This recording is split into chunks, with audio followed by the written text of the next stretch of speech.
Hey everyone, it's time again for a very basic Mac tutorial, how to use the Finder, how it works. So I recommend you watch this if you're thinking of switching to a Mac, if you just bought a Mac and you have no idea what you're doing, or if you're a Mac user and you just want to listen to me talk. Finder manages anything on your computer, all the files. So photos, Word documents, music, videos. You can access anything on your computer from the Finder. And you can also access anything that has been plugged in or connected to your computer somehow, like an external hard drive or a flash drive or a DVD or a CD. Opening a new Finder window is similar to clicking My Computer on Windows. So how do you open a new Finder window? There's a few ways to do this. The first way is by clicking on the Finder icon, which is always the very first icon on your dock. It does not look like this by default. I changed the icons on my Mac. Clicking on the Finder icon will bring up a new Finder window. Another way is by clicking on any folder you may have on your desktop. So here's a sample folder. Double click it, and this is a Finder window as well. And the final way to open a Finder window is make sure the Finder is the active application by clicking anywhere on your desktop, and then Command N will open up a new window. Now that we have a window open, I'll take some time to show you around the window. So there's two panels. The left side is referred to as the sidebar, and this contains shortcuts to folders, hard drives, anything really on your Mac. So the devices area, it contains hard drives or anything else that is plugged into your computer or anything in the CD drive. Shared displays any computer that is connected to the same wireless network. And places are a few shortcuts to folders on your Mac.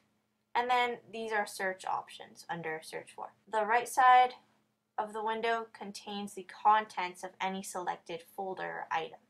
So right now, this iTalk app folder is selected. This is called your home folder.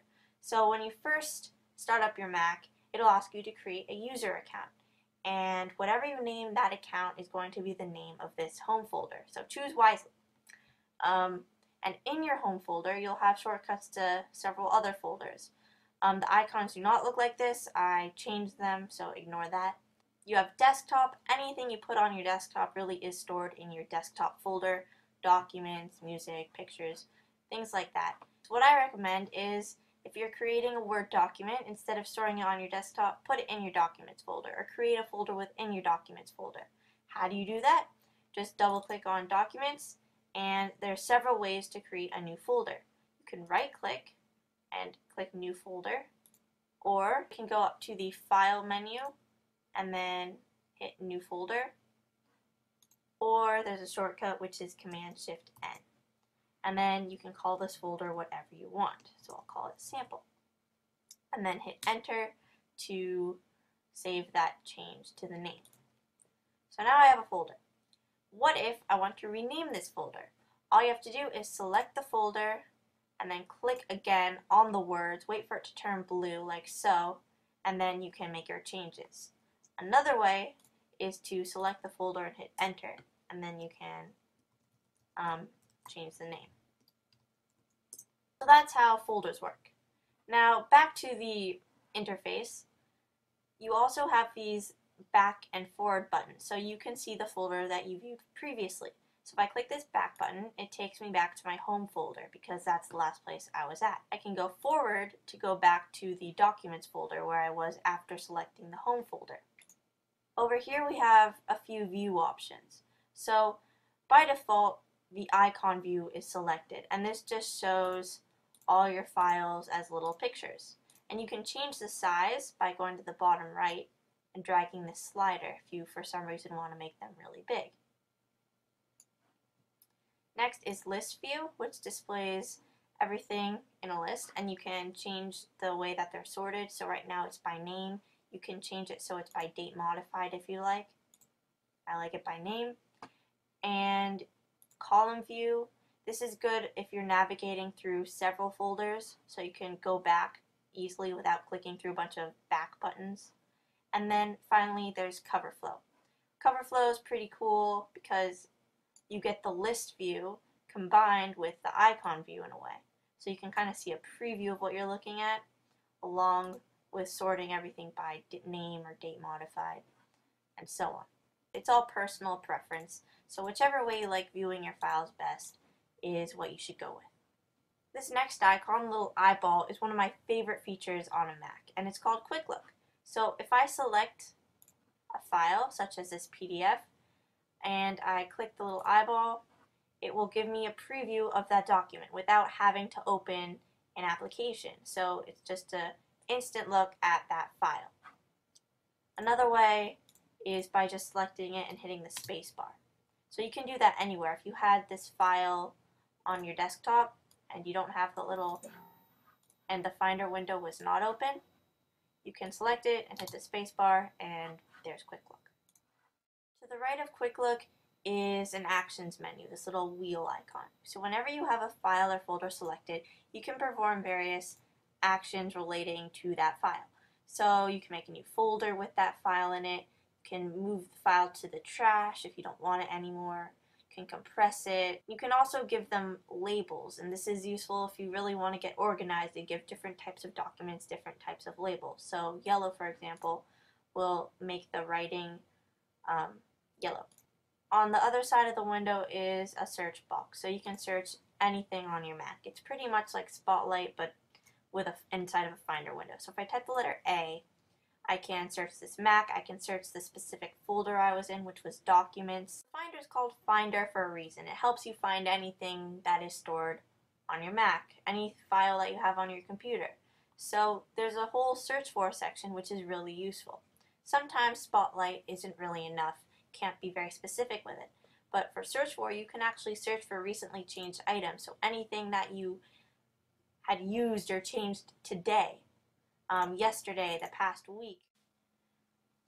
So those are the real basics of the Finder. Before I end the video, I just want to add a few things. In my first basic Mac tutorial video, I showed you how the dock comes stored with a bunch of applications. Well, these are not the only applications on your computer.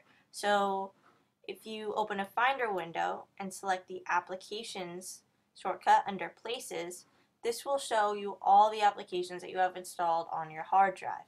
You can really drag anything you want anywhere pretty much in the Finder, whether it's under Places or at the top of the window. For example, let's say I use iChat a lot, but I don't really want it in my dock, or I just want it in another place besides my dock because I use it so often. You can drag it in, let's say under Documents, and now when I click it, iChat launches. And when you drag it out, you'll see the little poof, and it does not delete the application. It's still there, just the shortcut. You can do this with folders or even documents that you open all the time. Let's say another one, for example, dictionary. That's a useful one. I can drag this even to the toolbar. And now I have a little dictionary icon. If I click it, it will open the dictionary. To take out the dictionary, hold down Command while you drag. And these are just some really useful features that the Finder has to offer. If you right-click on the top part of the window, the toolbar, you can click on Customize Toolbar, and you can drag other buttons into the toolbar that you feel are useful, like New Folder. Going to Finder and then Preferences, or Command comma is the shortcut, you can change actual preferences for the Finder.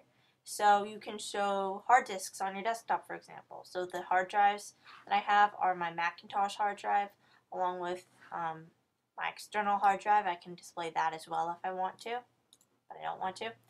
And you can change what new Finder windows automatically open with. So right now I have it automatically opening it with my home folder. So whenever I click Finder, it opens to my home folder. But you can change that to any folder you want. You don't have to show devices if you don't want to, or certain places. I don't know why you wouldn't want to. You don't even have to show the search for at all. The final feature I want to show you is really useful if you have tons of folders to be navigating through and you want to move a file to a folder. So I'm going to open a Finder window and create some folders within folders. So as you can see, I've created a few folders within folders, and what I'm going to do is show you how I can get this sample1 folder into the very last folder within the Documents folder, which is called What's Up. So all you have to do is, using a feature called spring-loaded folders, just drag the file or folder into the folder that you want to move it to and just hold it there and just go through all the paths until you get where you want to be. So just drag in, hold it over Documents, and it just keeps going. And now here's the Hive folder, hold it in, and then What's Up, and I've successfully moved it without having to click a bunch of times. So that's just one last feature I wanted to show you. This wasn't the best example of using it, but I just wanted to show you. Really, the Finder doesn't get in the way or anything. It's not something you have to actively think about. So thanks for watching this video. If you have any comments, just type them in the comment section. If you have any questions, type them. Suggestions for a video to make. Also, if this is your first time watching one of my videos and you enjoy them, go ahead and subscribe so you'll get notified whenever I make a new video. Also, check out my channel because I have videos for experienced Mac users as well, like theming your Mac, customizing it, stuff like that. Also application reviews, other types of videos, other tutorials. So check out my channel. I have a ton of videos, and I hope you enjoyed this. Thanks for watching.